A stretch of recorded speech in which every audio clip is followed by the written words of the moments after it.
Okay, here we are in the Woody Museum at the dinosaur exhibits. All these are fake bones. They're not real. They're resin casts.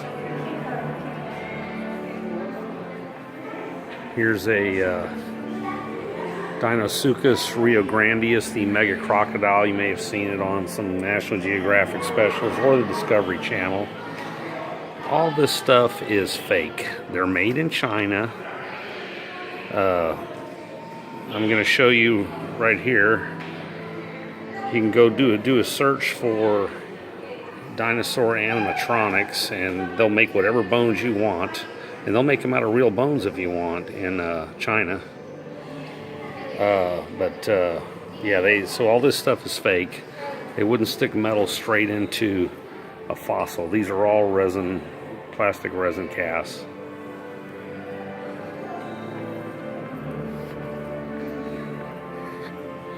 And here's the giant T-Rex.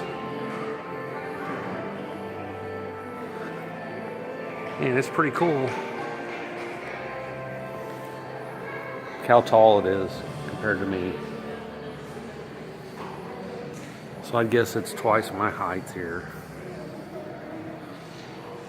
But as you can see, it's got metal going straight into the supports here. So this is all just make-believe. This is a plastic resin cast made in China. Does look pretty cool though. And anyway, soft dinosaur tissue has been found, and supposedly 60 million year old fossils, unfossilized. And the two most prominent paleontologists accepted mainline were Dr. Jack Horner, who was the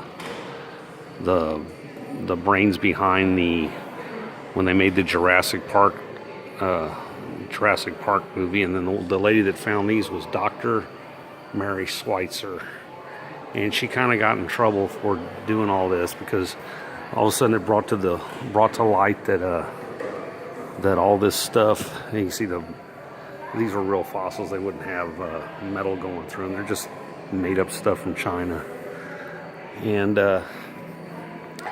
so when they break open the long bones, like the frills on this, there's a guy in California that got basically kicked out of school. His name was Dr. Mark Armitage, and he was teaching his kids teaching his students how to harvest the blood vessels found in the long bones, specifically the frill bones of that and the thigh bones of the T-Rex. Now, Sue is the most complete Tyrannosaurus Rex skeleton ever found, and the FBI seized it in the Dakotas, and now it's in the Chicago National History Museum. I have a theory as to why they took it. It's because it was the youngest and therefore the most complete skeleton. The long bones right there. That's where they can find the tissue. I had to kind of stop there. The people here at the museum don't like me talking about it, and I have to actually change the way I look every time I come here so that they don't throw me out. But again, here you can see the metal into the resin. There's no bone. There's actually no dinosaur bones in any of these exhibits. There might be some over there, but all these exhibits are just make-believe. And a funny thing about Glen Rose, Texas, there's fossilized dinosaur footprints, and there's footprints of man right next to them. Sometimes one steps in the foot of the other. So the timelines are all wrong. The soft dinosaur tissue is found in unfossilized dinosaur bones in the Hell Creek Formation.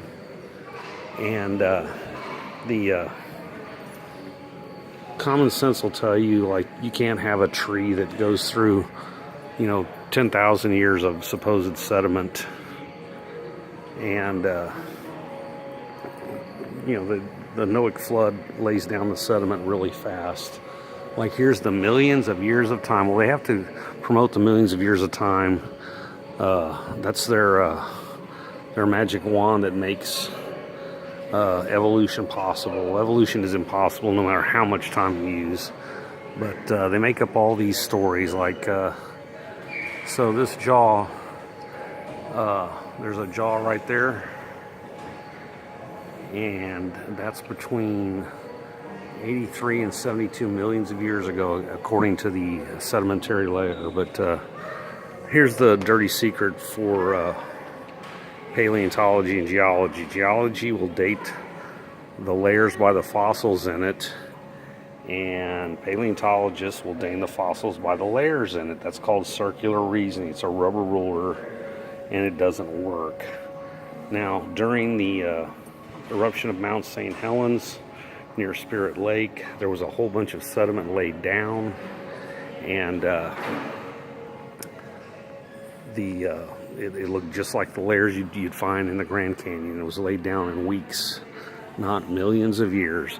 And if the good Lord didn't come back for another 800 or 900 years, they would have been taking kids down there to show them that this was millions of years old, if there wasn't actual videotape of it happening in the Mount St. Helens eruption event. So the timelines are all wrong. The soft dinosaur tissue can't be explained away. Now Mary Schweitzer has come out. She's tried to save her career by saying that iron somehow binds it, and that allows the DNA to keep going. And they've actually offered Jack Horner up to $20,000 to radiocarbon date the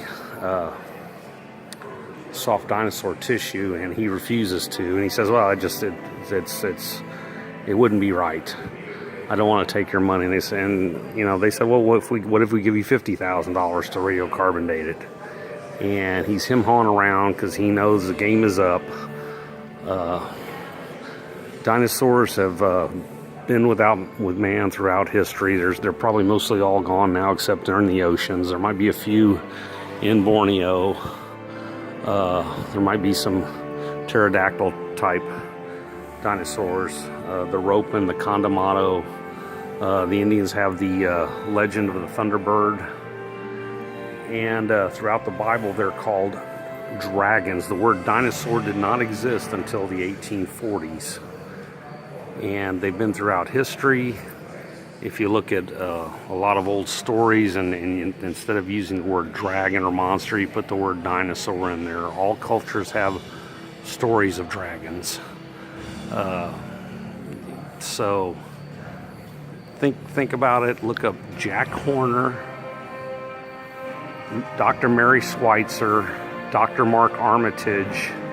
My friend Trey Smith has great videos on this. Ken Ham, Kent Hovind, and I have more on timbosplace.com and various other of my YouTube channels. Thank you. I'm out.